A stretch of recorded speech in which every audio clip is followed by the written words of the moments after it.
Hello and welcome to Story X Story, the podcast by Maya Mada that dives deep into stories across pop culture, plus gives you advice on creating your own. It's episode 199, and I am your co-host, Nigel. I am Tazziii, content creator and co-host. And for our behind the story episodes, we like to talk to creative professionals and practitioners across industries to unpack their journey. And today we are going to hear the story behind Lucia La Rezza, aka the Nerd Violinist. Lucia, welcome to the show. How's it going? Thank you so much. Thank you so much for having me here. All good, and you? Yeah, we're good. This is like a international episode recording in London, which is not so interesting, and Italy, which is a lot more interesting. So, Oh, come on, London is very interesting. when you've been here long enough, it's like I just. But no, it is. Some might say it's the best city in the world. I don't know. Some might say. For me, I feel at home there way more than actually here. So Okay. I would say, yeah, I've been 5 years though. Probably in 10 more, I will think like you. Yeah, you're jaded. Cool. All right, we'll count down. So for listeners, don't forget that you can subscribe to Story X Story wherever you get your podcasts from. That includes Apple Podcasts and Spotify. You can also send us your feedback and questions in several ways. You can send us a voice message on our Spotify for Podcasters page. You can email us, studios77@mymatter.com, or you can throw your thoughts at us on social media. And we have many options there. So we are Maya Matter on Twitter, Maya Matter TV on Instagram and TikTok, or Life of a W Gamer on Instagram and TikTok, and Tazziii on Twitter. We are also on Blue Sky. Was it mymatter.bsky.social? I should know this, but because I was just on it. But I think it's something like that. But next season, I will update my notes properly, and I'll say that with a lot more confidence. But I'm pretty sure that is it. We've also got a new website coming next year, but you can still go to mymatter.com. It will just look a little different soon, depending on when you're listening to this.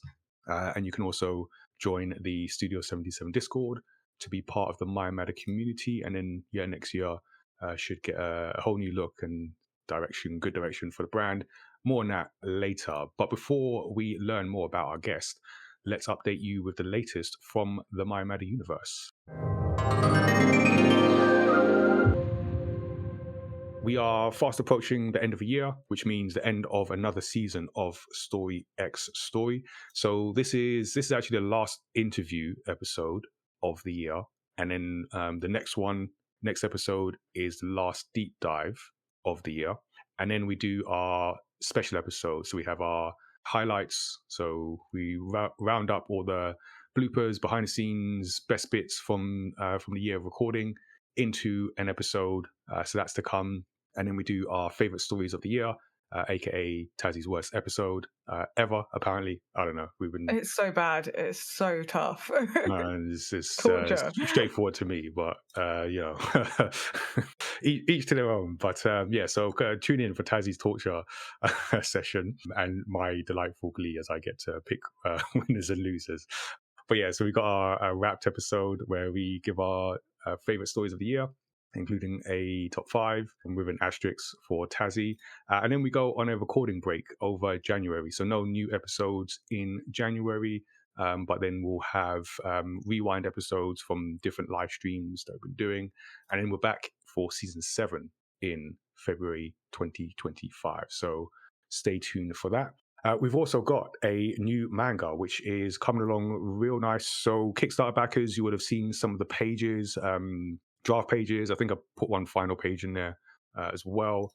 So I'll probably drop in a few more over the coming weeks. But yeah, we've drafted all the pages. We are going through the final pages, making changes here and there, and yeah, putting it all together. Christmas might delay sort of when things get sent for print, sort of finished up and sent for print, but we'll keep people posted on the exact schedule once everything is together and ready to go for print. Obviously, the digital backers will get things a bit quicker, but yeah, it's coming together. It is definitely coming together. It has been a long journey, so thank you everyone who kickstarted early in the year and stuck with it. It's definitely taken a lot longer than I thought it would, but it is coming. It is it's still real because I know that kind of thing does happen on Kickstarter. So this is Origins Against All Odds, a story that features Tazzii's character in the Mayamada universe and is a reflective, hope-filled manga about pursuing your creative career goals in the face of resistance from doubters and the world around you. So it is coming. We'll also work on, as we rework the website, have some kind of link so people can pre-order and or order the comic as well once it is in print, because we're not sure on the exact timelines of the new website just yet.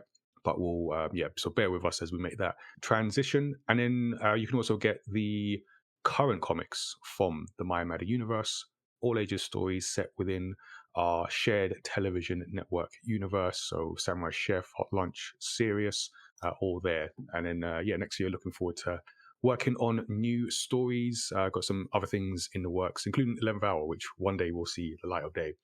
So for the gamers among you, or those just curious, you have a chance to get involved in next year's Do I Look Like a Gamer campaign, which is a yearly campaign to promote diversity and inclusion in the video games industry and showcase pathways into games for young and aspiring talent. So each year we start with taking a snapshot of 40 players and makers to showcase representation that does exist as a way to inspire more of it.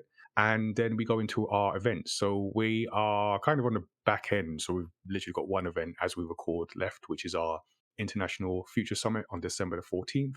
So either you're listening to this beforehand, you've got a bit of time to sort of register and get involved in that, or you're listening to this afterwards. In that case, you've got the VOD, or we'll put clips up on the Mayamada YouTube in the new year. So it will be a mix, a variety stream, bringing together the close of the 2024 campaign. So we bring different people from different places in and around games and just have discussions. So it's about recapping the year, what we've done, what people have done, but also looking forward. So looking forward to the next year of the campaign and what's to come.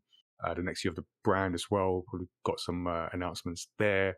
And just the next year in gaming, like what's going to be the things to look out for as we stand here. And obviously it still remains a difficult time in video games, but we still want to talk about it and let people know what's going on. So join us for that. And then thank you to Rocksteady Studios, because they have sponsored this year of the campaign. It's the third time they sponsored the campaign, sponsored all 3 years, and their support has been instrumental in helping bring this vision to life and letting us bring people together, do these events that are free for people to attend, and just make an impact with, again, young people, those from underrepresented groups in games. So yeah, appreciate their support and look forward to working with similar organizations who share that aspiration of shaping a more inclusive and diverse future for games. Speaking of Twitch, which is where you can see the International Future Summit, we also do other shows on our Twitch channels under the Studio 77 banner. So that's where we basically do different shows, talking to creative professionals. We also play games as well. So we talk to people from comics and video games and animation. And the different shows we have are the Studio 77 report, where Tazziii and I recap the latest Mayamada announcements. It's a live recording, so we record it and then we just basically stream that on Twitch as a fly on the wall thing. And then we edit it, or I don't. Someone edits it, Laura edits it, and they do a great job. And then we put that on YouTube as well, so you can catch that. Depends, do you like bloopers or not? We also have casual conversations with comic creators, where every month I talk to a different comic creator about the craft of making comics. It's all about showcasing the human being behind the art. So next year we start all again. So it's typically the first Tuesday of the month, but it can move. Actually, January is going to be the third Tuesday of the month. So the 21st of January, I'll be talking to a new comic creator. And yeah, so you've got that to look forward to. And then we have our games nights. So we play games with our community, and that is just fun and chaotic. And I think those are the two words to describe that. So if you like that, also if you like people trying to figure out how to play games and dealing with tech issues, it's perfect. It's a perfect stream for you, because that's the three things that happen every time. So you can catch that live, or you can catch highlights on our YouTube channel. We put some up, but we've got a whole backlog. We're going to work on putting more of those out on our YouTube in 2025. I might call that a resolution. We're going to aim for that. And then if you are a young aspiring creative professional or you know one, then check out the MyMatter Showrunners Work Experience Program. This is where we create opportunities for young people aged 16 and up to work with our team across our comic production, events, and content creation. And we've had a lot of input from our showrunners over the year, particularly with the latest comic, but also in terms of like marketing, events as well.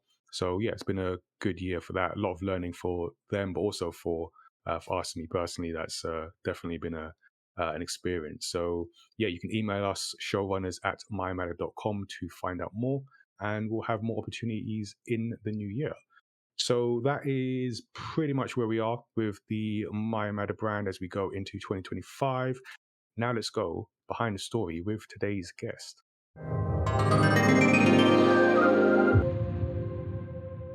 Lucia is also known as the Nerd Violinist, an Italian artist based in London. Growing up in Italy, she found escape through music and gaming, combining these passions to perform video game music arrangements at festivals across Europe. Moving to London, she found her true home and began composing video game music. Her mission is to inspire creative minds to pursue their deepest vision. And listeners of the podcast, and for those who follow MyMatter, will know that creativity is a very important thing to us. But what does creativity mean to you? So, for me, creativity is a means of expressing feelings and telling stories. In my case, I can do it through the violin performances, through arrangements, but also through media, so creating content. So basically, it would be the art of translating my emotions or stories into sounds or into videos to connect better with the rest of the world. What a beautifully put answer. Yeah. Surely didn't think about it. We'll have to make a compilation of everyone's answers together. Yeah, we're going to work on that. Very interesting. So you had a few major performances recently. Tell us where you've been in the past few months. Oh, touching the spot with. So, I performed quite recently at the Golden Joystick Awards 2024, and I was called by the organizers because of my content, actually, which is interesting. They followed me on Twitter and then sent me an email seeing that they thought my performance with the violin would have been perfect. And then thanks to that, I also called my colleague and very good friend, Mark Choi, to play the piano. And at that point, I created a huge arrangement of video games themes. And I arranged this medley with Daryl Late, who is a wonderful composer.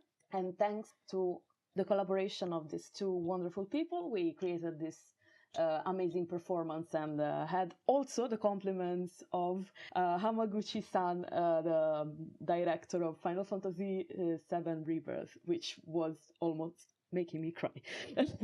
But and then I performed at the wonderful event Format in Liverpool, which was a night gaming event. Where there was a lot of dance and a lot of video games, a lot of previews of demos of new video games, and it was such a beautiful night as well, and such a great honor to be at this event. And I mean, there's been a lot of them, but I would say in the UK, these two were kind of the ones that stayed in my heart. Wow, that's amazing. What songs did you perform? At Format, I performed metal versions and dance versions of many video game soundtracks, like Doom, like Final Fantasy VII soundtracks, but also Street Fighter, a lot of Pokemon themes, Skyrim, and many others. At the Golden Joystick Awards, I performed a big medley where we included some of the nominees and some of the classics. There was still Doom, there was Helldivers 2, there were, of course, Final Fantasy VII is always there because it's one of my favorite titles. But yeah, and there were many others. I love that. That sounds really cool. So you grew up in Italy. Tell us about your hometown and when you discovered games and music as a passion. I barely say that I have one city where I was where I grew up, because I moved quite a lot in Italy when I was young. So for me, basically, I was born in Naples, but I've never really lived in Naples. Then I moved to another place called Avellino. Then I moved to another place called Livorno in Tuscany in the central part. And then in Puglia, in a very small town called Monteiasi, near to Taranto and Bari in the super deep south. So basically, I always say I'm from Italy because I moved in so many places that it's difficult to say one city or one region, you know. You're just from But the yeah, whole of Italy. yes, basically. So that's probably why I feel at home in London, because it's so diverse that I feel like my diversity of being an Italian in different places quite matches with that vibe. But yeah, so I discovered music thanks to a concert. My dad used to play mandolin a lot in the house, but when he bringed me to this concert, it was like a rock concert.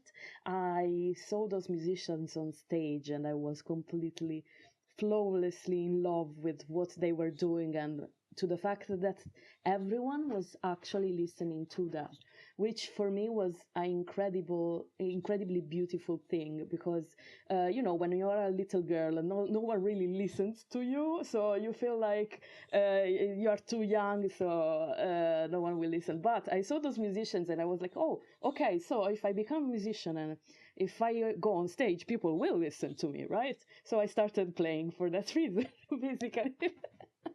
And then video games have always been a passion of mine, but when my parents gave us a present for Christmas, PlayStation 1, to my older brother, that's when I completely fell for video games, playing all the time, like Final Fantasy VII, Spyro the Dragon, Crash Bandicoot, and just felt for it and never stopped to play.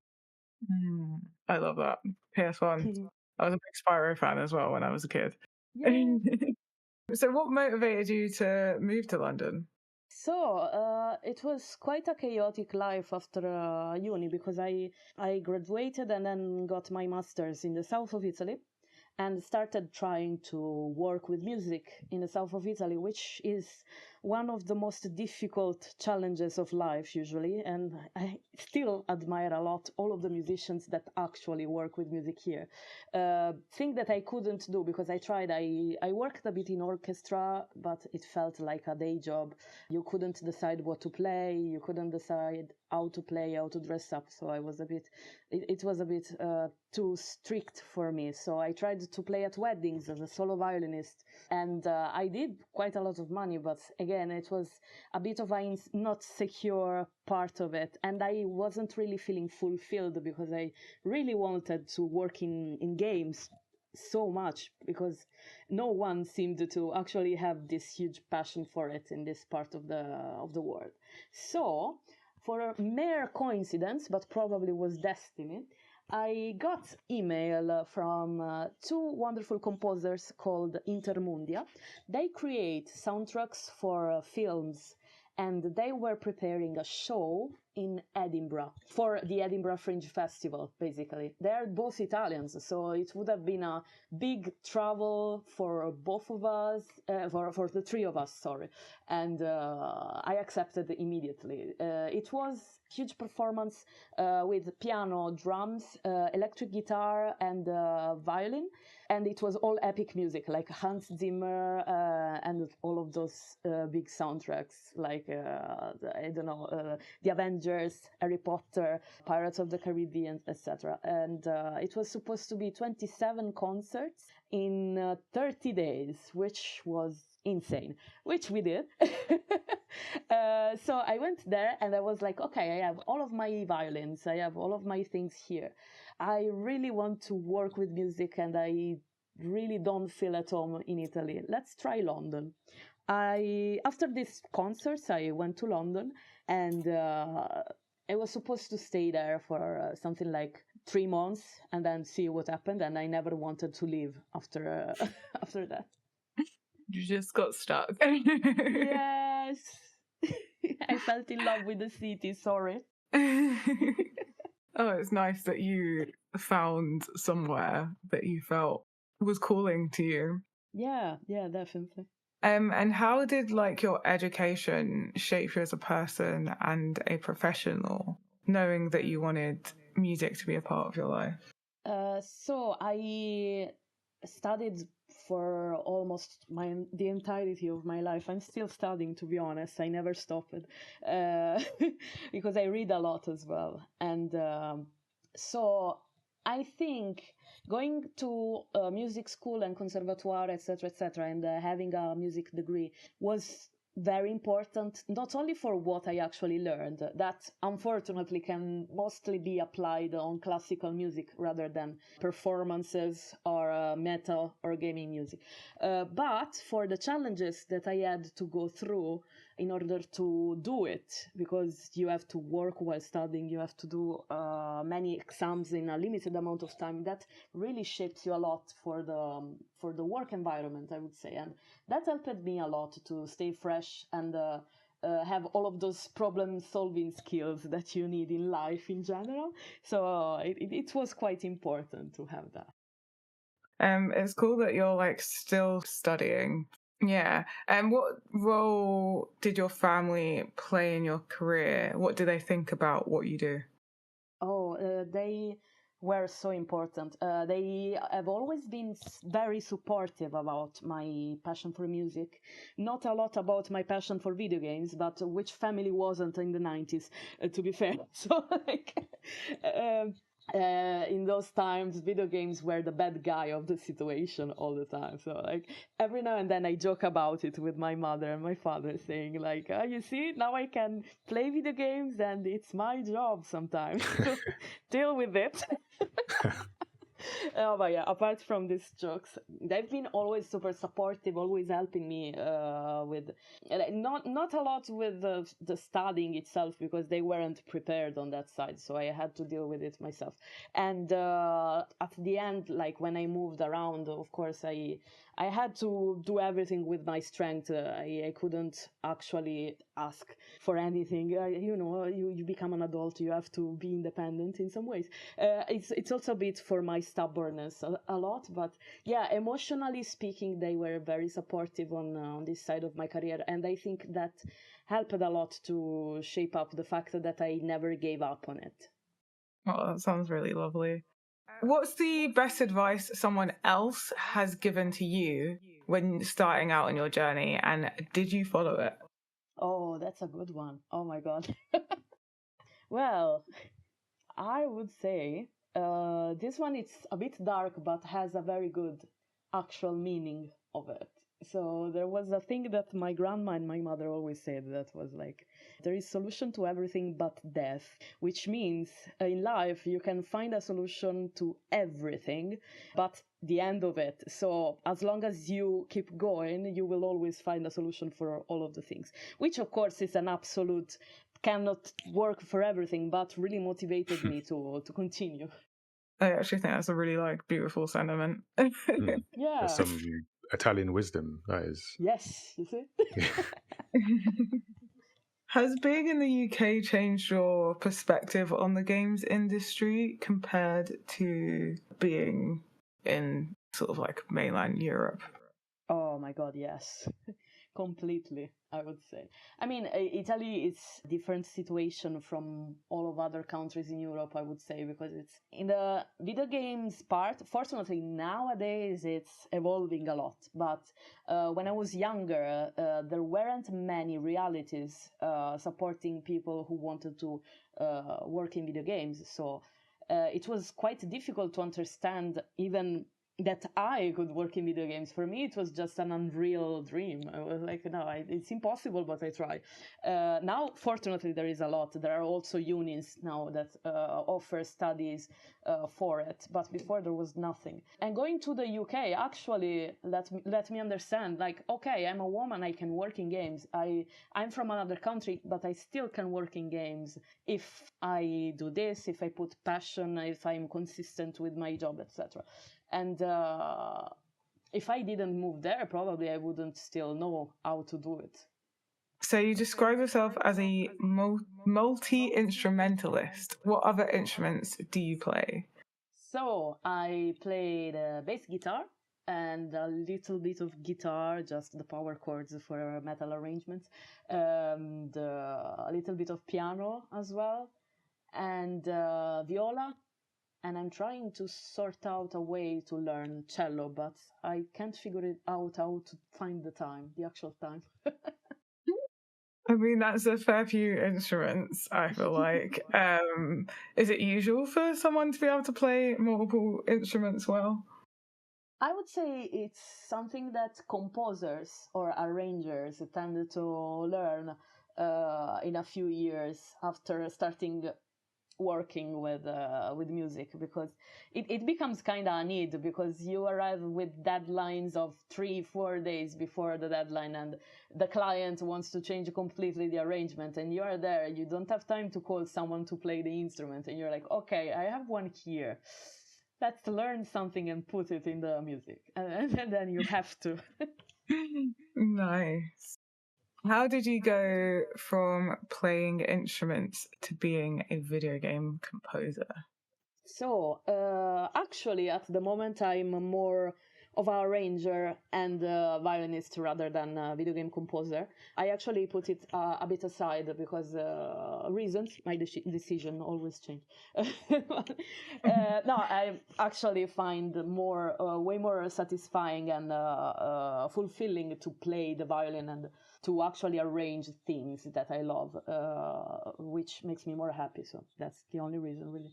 But yeah, so from violinist to composer, it was meeting so many composers when I first moved in London. I listened to their music, and then I really I had a lot of deep chats with them, because you go to networking events and you talk with so many people, and they always said that they learned because they tried and tried and wrote a lot, not because they went to some kind of school or some kind of different kind of education. Because my belief was that if I didn't study composition, I wasn't a real composer, which is completely wrong, because to be a real composer, you need to have a lot of experience composing rather than studying how to compose, which can be useful, but experience absolutely smashes the study in that case, I would say. Of course, I never actually became a huge composer or anything, but after a while of practicing and composing myself, I realized that that was true, actually. Hmm. Out of interest, what is the difference Yeah. between composing and arranging? Obviously, I know, but there might be Yes. people listening who have no idea. But Of I course. definitely know. So, no, it's fair, because there are a lot of young and students that would like to know, probably. Yeah, and older ones So, too. and other ones, of course, everyone. So composing, it's when you actually create a melody and the accompaniment and all of the arrangement. So, for instance, Nobuo Uematsu created all of the Final Fantasy VII soundtrack, and he created the theme, the things that you listen in the game. Arranging something means that there is already something composed, but you either change the actual genre of that song. So, for instance, a classical song, classical music, you put a lot of guitars and drums and put an electric violin, and you take the same theme and make it another genre. That's arranging. Or you have a melody composed by someone else, and then you put all of the accompaniment and other instruments, and that's also arranging. Yeah, I hope I didn't say Okay. something horrible or wrong, but I think I'm correct. What was your first role in, not composing, but In games? yeah, Or in general? in games would be interesting to know. Okay, so in games, actually, my first role was community manager and digital marketing and live streamer. And it was a big role with a lot of things to do, because it was a very small studio. And I worked in Reef Entertainment because, in the meantime, while doing music, etc., I actually studied a lot of marketing as well and social media marketing.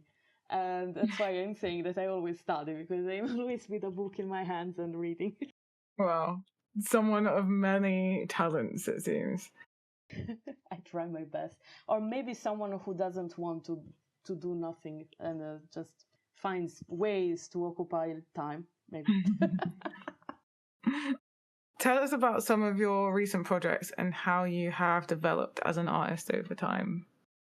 So, wow, that's a very large question. So, some of my last projects. First of all, I'm working at the moment as community manager and social media manager for Keyword Studios with many NDA clients of the games industry. So that's my main big project. But music related, I would say my next performances are gonna be very good ones, because I actually completed to record with my video games quintet video games arrangements EP, which will be released probably next year, 2025. It's going to be very good. And with that project, we aim to perform in bigger situations, hopefully at the level of Golden Joystick Awards. And it's great people, and we have high hopes about it. And also there is a performance coming up in near Luton. It's Epic Land UK gaming event, which is going to be also very good. I'm preparing the show for that. And in the meantime, I'm actually going to record another album with my prog metal band, because I also have a prog metal band. So yeah, there is many things coming up for next year, I would say.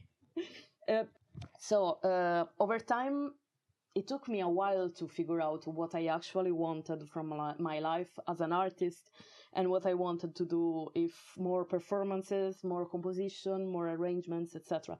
And to figure that out, it took me a lot of trial and error, of course, because in all of the creative parts of life, there is never an actual rule. So you just need to try and continue with consistency to try and maybe bump into big horrible walls, but at least you learn a lot from that. But yeah, actually living in London teached me way more than any other period of my life, I would say, because I met so many people that actually work in the industry and had so many more opportunities just by meeting the right people in the right moment. I think that really changed me a lot and helped me to fulfill many of my dreams. Mm. So you've performed at major events like Luca Comics and games in Italy. What does it mean to you to perform to a crowd? It means everything to me to perform in front of crowds. It's the main way that I have to connect with people, because I've always wondered how to actually connect with people, because I've always been neurodivergent. So for me, interaction and society have always been a big mystery. But when I'm on stage in front of people, it's like I'm having an actual conversation with them without having any problems or without having any insecurity. Of course, it took a lot of time to arrive to this level of being comfortable and confident on stage. But yeah, that it means connection. It means to not feel alone, but also to not let them feel alone in a way. That's really, really beautiful. Do you still get nervous? It depends. I haven't been nervous in years, because it's been like probably 15 years of performing now. But for example, Golden Joystick, I was super, super anxious just before. But the moment I stepped my first step, in fact, on the stage there, I was completely confident on myself. So yeah, it still sometimes happen, but it gets away over time with a lot of, again, experience. Helps a lot. Mm. And has your visibility affected your creative choices and performance style at all? It actually helped me to understand how much I shouldn't care about the thoughts of other people. So, for instance, Good I lesson. started on YouTube, yes, and YouTube can be very mean, very mean with comments, which shaped me so much. At first, I used to listen to those comments and try to please everyone, you know. And then over time, it really stressed me out so much that I realized, no, I should just do what I really love. Why should I bother about bad comments? And in the moment I started doing what I really loved, I actually stopped receiving bad comments. So, which is crazy, but the more you do what you love the most, and the least problems seems to be. It's like the path is written in a way, but it's not, if it makes sense. Yeah, that makes sense. Where did the name Nerd Violinist come from? So I'm very bad at names, that's why, mainly. So I used to use my main name, Lucia La Rezza, which I still use in most of my channels. Then I started trying to understand how to brand myself, because I read so many marketing books. You have no idea how many. And so the principle is to use something that is simple to understand and quite obvious of what I do. And I'm nerd, and most of the nerds actually play games, which makes sense with the name. And I'm violinist because I'm violinist, of course. So yeah. Oh. So you handle a lot yourself, from the marketing to video production. How do you approach treating yourself as a business while staying authentic as an artist? That's one of the most difficult parts, that's for sure, because you need to be many people all of the time. When you answer mail, you need to be professional in another way. When you create the invoices or when you create the show, you need to be another kind of person. And when I'm on stage, I'm another kind of person. It's like you wear a lot of masks every time. But over time, I learned how to separate all of those sides, which are still me, of course. It's not like they're fake, it's just different sides of the same person. And I accepted it. The problem is organizing everything properly, because I usually end up answering to emails even after a month or after a while, because, of course, the time is so short. I can definitely relate to that. Yeah. What does sustainable career growth mean to you?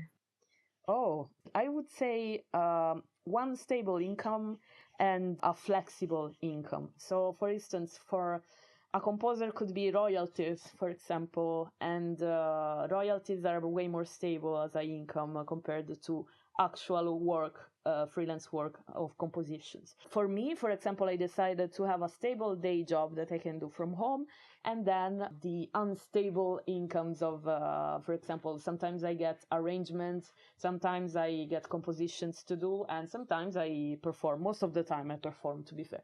But yeah, for me, it's that. For many people can be a different thing. There are many musicians and composers that just do the unstable part. But I tried it, but psychologically I way much more prefer to have one part that is stable, especially for the cost of living of London, which is unbelievably difficult to afford if you have an unstable income. So I feel like creators often shy away from the business side of things because it corrupts the art. How do you see it? I actually separate the two bits, to be fair, because one thing is the creative process. So, for instance, when I compose or when I perform, and one thing is the business side, where you need to be squared, or where you need to be quite objective in a way. And to do so, I actually try to do these two different things in 2 different days, for instance. So one day I want to just create or just have ideas on what to create, and I just write down things or just listen to something or watch even just watching other films or TV series, or playing a genre of game that you would never play, but you just try it out. It can inspire so much. So I'd rather give some days just inspiration day or like creation day, and then other days where I just produce invoices for what I did, for example, or just send emails to propose my show, which is another thing. So yeah, I try to separate it this way. feel like that's a good way to like think about it, sort of like compartmentalizing it, because it can be a difficult thing. Yeah, of course, everyone has different strategies for it. For me, I prefer this way. Yeah. And you gotta make money, so Of course, of course. I have the fortune of having had a culture where everyone is quite direct. So for me, it's never a problem to, for example, communicate the price for something, or like telling that I don't want to do something because of some reasons. Sometimes I feel like in the UK, especially in the UK, there should be some kind of course about this kind of skill set. Yeah. Yeah. Yeah. I wish I had that. Yeah. I feel like in the UK we just really struggle to like talk about money. It's like Oh, such a yeah. taboo. And it could be hard to break out of that if you've grown up in this like taboo money culture. I don't know why we're so scared. That's always been a mystery to me, in fact. What role does networking play in getting some of these opportunities? Everything, like everything. They're the same. The Thanos answer. Everything. If I didn't meet and befriend so many people in the industry, I would have had half of my opportunities. And I don't only mean like face-to-face networking, even just social media networking, even just watching a creator and genuinely appreciating their content and telling them. That's also networking and can help so much in these things. So, do you have any tips for those that are trying to make it work for them that might not be so used to getting those opportunities through networking? Oh, of course. Go to events, many events, especially if you want to work, for example, in games or even in anime related content or like manga, comics. Go to events like MCM, go to events, networking events, any kind of Eventbrite, even just to places where people could be, especially if you are based in London. People hide important people of the industry is everywhere. I noticed that. And searching online is the best way, I think. Face to face, it's always better, of course. But if you can't, just start, even just sending messages to the people that you think you would like to become like in the future. That helps so much. And usually people of the industry so genuinely happy to help any person that wants to enter the industry. I mean, now it's quite a tough time, unfortunately, because we know what is happening around the gaming industry. But it's always good to talk to people of the industry, because you never know when they will actually think about you and maybe call you for an internship or for any kind of role that you would fit, you know. What's been the most rewarding aspect of your career so far? So far, it's probably, I'm gonna be cheesy and I'm gonna say it's the friends that I made along the way, which is true, actually. Nothing wrong with being cheesy. We love Yeah. that.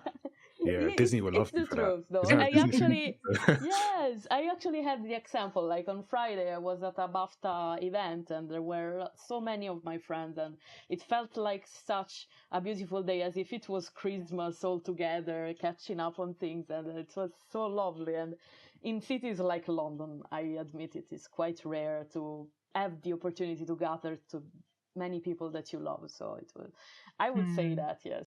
So, outside of music, you also work a regular job in games. How do you Yes. balance time and your mental health? I can't say I don't, but Absolute mood. but however, I found I actually did a compromise with myself when I burned out first time, and I force myself to take at least one day completely off where I don't do anything but playing games. And usually chores in the house, of course, but even then, it's okay. But yeah, usually it's Sunday, to be honest. And that helps a lot. And also to set a time where you say, okay, now I'm done. For example, I have 10 p.m. is my maximum of any kind of task, but it's a very much, it's the biggest limit I have. But also I try to alternate with the gym. For example, I also do weightlifting. So what I do is I do the day job, and then I go straight away to the gym, which it works as a kind of like break between the two things. And then I go and maybe create some music, maybe answer some mails, maybe just play a game just to decompress the brain, for example. So it's helping a lot to put a breaker in the middle. Now I want to ask you about gym, because I've recently got back into the gym, and I'm like looking for some inspo. But Nigel, maybe you can pop some questions in there for me for the bonus section. I've been weightlifting for 2 years. Bring it on. Oh, wow. Yeah, definitely want to have a conversation about that. What does self-actualization mean to you personally, and how do you pursue it? Wow. Okay.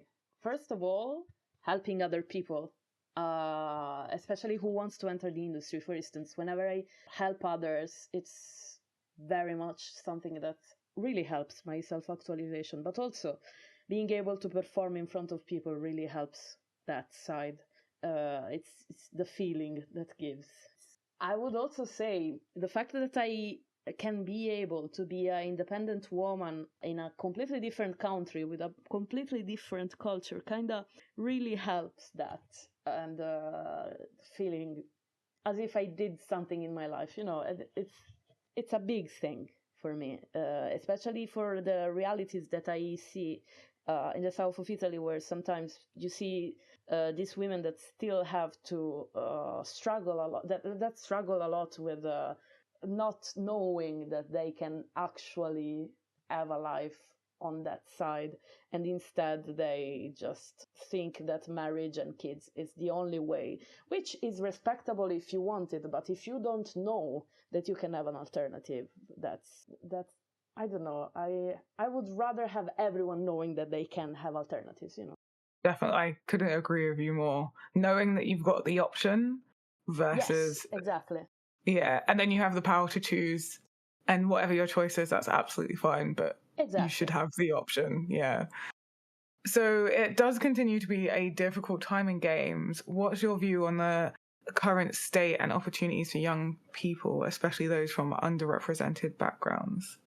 I've gone to so many events as well where we were talking about these things, and some people believe that it's better to search generically around the industry because, of course, now the situation is quite bad. I would say, with my experience, and I could be wrong, of course, I'm human, I would say continue to try and pursue in the industry that you love, despite the situation, because again, you never know when is the right moment for you as a person to enter there. It could be in a deep crisis, as it could be when it raises, but if you don't actually try, you will always stay with the regret of not trying, and also with this situation, unfortunately, small companies and smaller people in terms of roles in a bigger company, unfortunately, cannot do much. Only people with responsibilities can do something about it. So until they don't change things around, we don't have much power. But we, of course, have the power to learn, to inform ourselves about situations in the industry, which is also good. Read articles, read books, and learn as many skills as we can until the situation gets better. I think that's the important bit. Okay. And what excites you about the future of video games? Oh, that there could be any more masterpieces. You never know when a big game is gonna be released. That could be even an indie game that has a big boom, etc. So it really excites me, the fact that games never end to be the best game ever. So, for example, before Hades was released, no one would have thought that something that beautiful could have been released. So I Mm. think that can happen again and again and again. It happened also 2 days ago. There was the release. No, many days ago. Sorry, there was the Oh, release a of week and a bit. Infinity Nikki, for example. It's a game that I would have never expected to hook me so much on the screen. It did. And I think it's one of the best games ever, even if I only play Dark Souls and Bloodborne and things like that. But God, I what got is to the that? I cute just saw that cozy pop game. up. Oh my I'm so god. excited to play it. It's the cutest game you will ever play. You actually fight by having the best style and dress up. Like you fight with your dress, with the style. It's beautiful. I highly suggest it. But yeah, so that excites me. Hmm. The fact that it never ends to be a better game release. Yeah. Yeah, I'm excited to play Infinity Nikki. I've Oh my god, yeah. I've been installing it ready for tomorrow's stream. Because I wanted to Yeah. make sure my experience was on stream. Yeah. Because I feel like Sorry. I've played like some of the old like 2D games like way back. Wow, yeah. No, this one is super, super, super good. I would have never expected this good, but here we are. I feel like this is the game I've been waiting for. I don't know if any of our listeners know, but I am actually like big into fashion. I love clothes. Really? I've never actually really appreciated that side until now. Oh my god. Yeah. No, I really love it, and I love like I'm so into like it in games as well. So the fact that this is using fashion Oh yeah. as a what's the word I'm looking for? It's like As a a weapon. mechanic. Yeah. Yeah. It's like really cool because it's been something I've been wanting for like actual years. Like there's some games that have sort of Yes. like put it in some ways, like the Legends of Zelda, Breath of the Wild and stuff. Certain outfits enhance different things and stuff like that. But this is like full blown.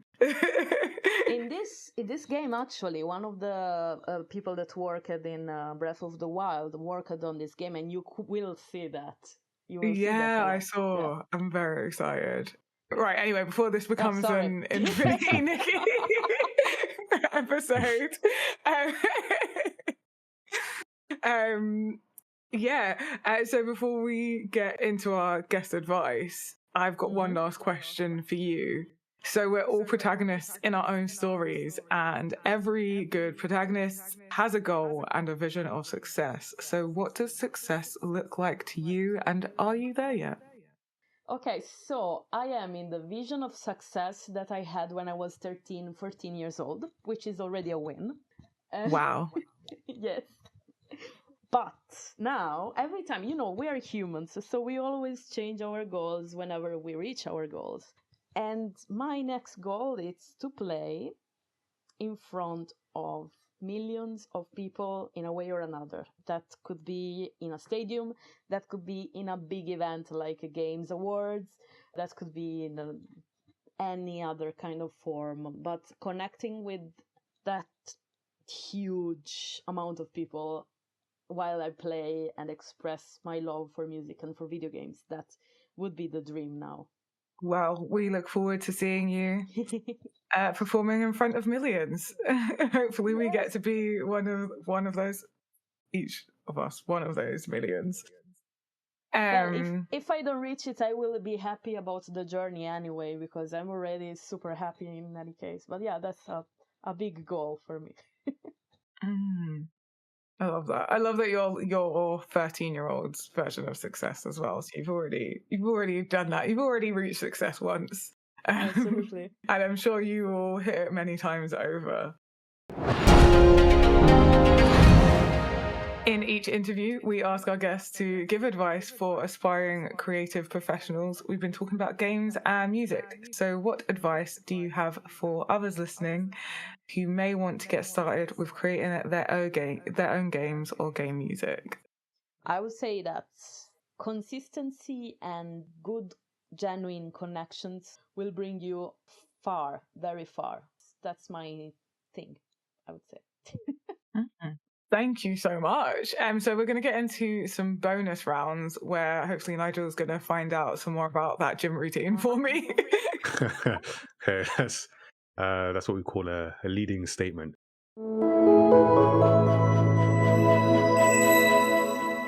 This is the part where we throw in follow-up questions or random or not so random, in this case, questions that don't quite fit anywhere else. And I'll bow to peer pressure and we'll start with the gym.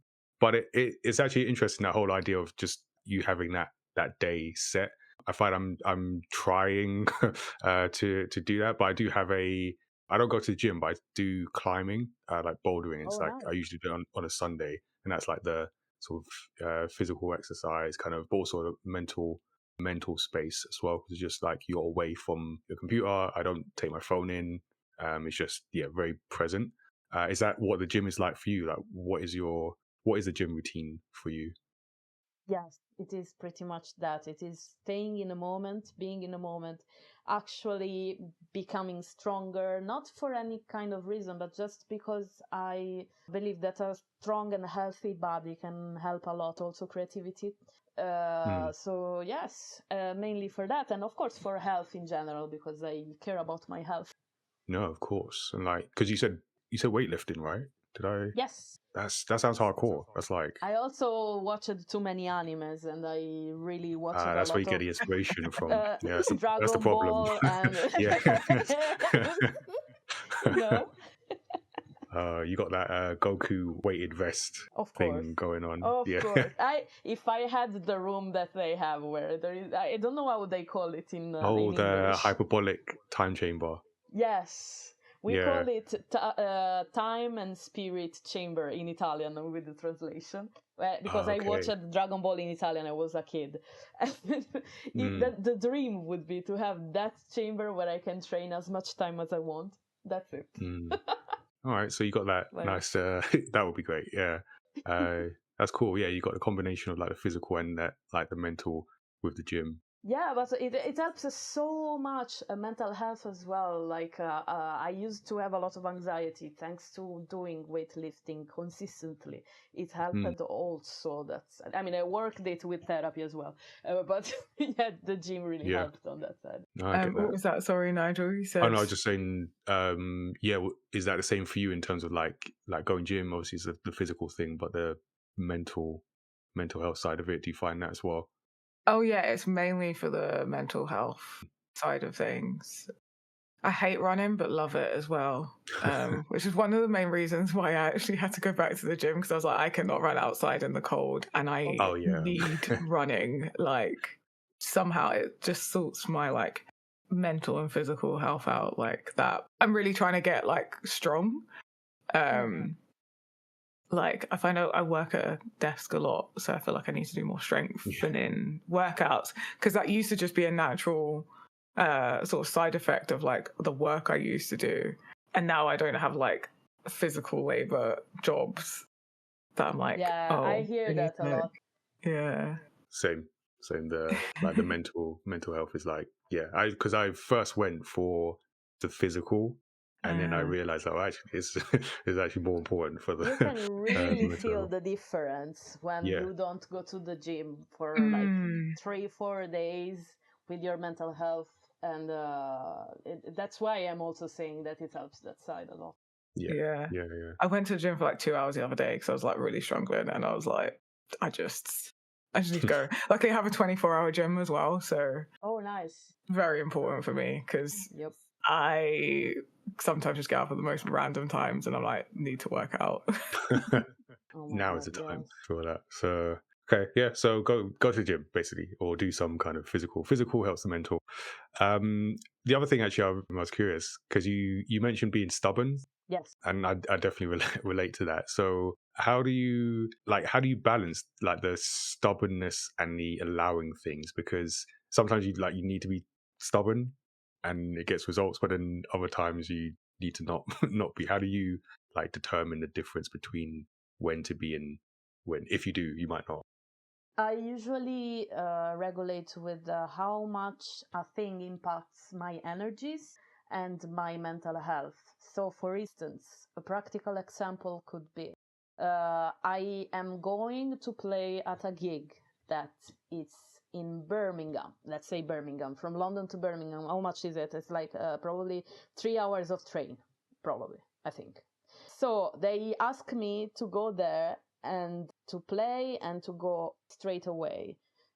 And I usually accept all the jobs because I'm stubborn and I want to do all of the jobs, Yeah. all of the things. So I usually say yes, yes, yes. But this time I have another concert, for example, on the next day, which I took in advance, in way loads of advance. And I'm sure that if I do the first concert in Birmingham, I won't have enough energies for the second concert. My stubborn self would say, oh, let's push through, let's do it. But I stop a second and think, would this affect my energies? Yes. Would this affect my mental health? Yes, because I would be super grumpy the next day, going to another place, doing another gig, even if I love it. But like, if you don't have energies or don't sleep enough, or maybe have legs that hurt a lot, you won't be able to actually do it professionally. So I need to think about that and take a deep breath and say no to the first proposal and say, no, listen, I have a thing to do the next day, so I can't. Let's do it for another time. So I try to negotiate instead and try to figure it out. And if I cannot, I prioritize the first thing that I said yes to, which has bringed me along the way a lot, because people appreciate a lot when you are fair and tell them the things as they are. Like, yeah, I had another thing to do. But yeah, I force myself to think about it first instead of saying yes to everything and say, oh, I can do it, and then, oh no, I couldn't. Yeah, that's good. Yeah, I might have to take that actually. That's a good way to examine like different opportunities. Yes. Mainly I question myself a lot before going like a bull, I would say, like go and charge. Yes. I feel that. Yeah. Last one is kind of a question. This is just I just want to reiterate something you said, which I think was really cool. It's like just getting to a point of not caring. Like, how do you not care? You have to, like, especially in the creative industry, because if you care about what the other standard people, let's say standard people says, maybe they're not even creatives. How will you actually create something beautiful if other people influence it with their negativity? Yeah, that's a good point, and especially like online, because I find you have I don't know, it's just a weird space like online, Yeah, and just very, everyone very sharing their much. opinions, and not that I don't think it's a good thing to be able to share your opinion, but it's almost like you can't treat every opinion equally as well, Of course. and it's like, yeah, you just need to be careful.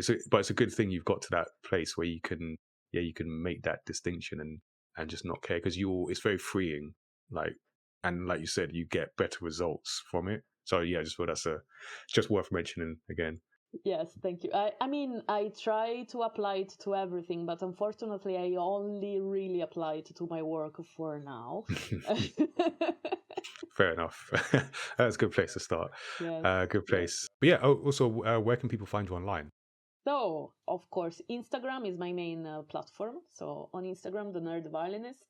On TikTok, I try, but I don't really, so I won't mention it anymore. I'm too old for that. I try. Sometimes I publish something, but I mainly use Instagram. Every I so also often. mainly get all of my jobs on Instagram and on. I used to on X, but now I try to separate myself from that platform because many reasons that I won't list here because we are gonna have another podcast about it. And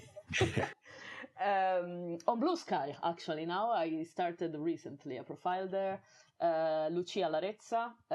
I'm not sure if I will change it to the Nerd Violinist, but I prefer to have my actually name and surname on social sometimes, you know. And on YouTube, actually, I have all of my music there and arrangements. Yes, mainly these three platforms, I would say. No, that sounds good. So yeah, no, we'll share that with people. And yeah, Lucia, thank you for joining us. We've reached the end of this interview. Thank you. Thank you very much. It was such a fun time to have these chats with you guys. Thank you. No, I Yeah. appreciate it. Appreciate you giving that insight and some lessons for listeners and us as well. So listeners, if you enjoyed this episode of Story X Story, then definitely make sure you subscribe to the podcast so you don't miss an episode in the future. Remember, season 7 is coming next year. In the meantime, listen to all the older ones as well. You can also give us a 5-star rating and review, because that helps us reach new listeners and fans of story discussions. We're also story creators ourselves, and you can discover the My Matter universe online. All our titles are available, although FYI, new website is it's going to be a bit messy for a bit, but we'll find some way to link to our comics, especially the latest one, Origins Against All Odds, which is almost at the finish line. You can also join our Discord. We're going to change that as well. Everything's gonna change, but you can join it as it is for now, and then get ready for the changes there.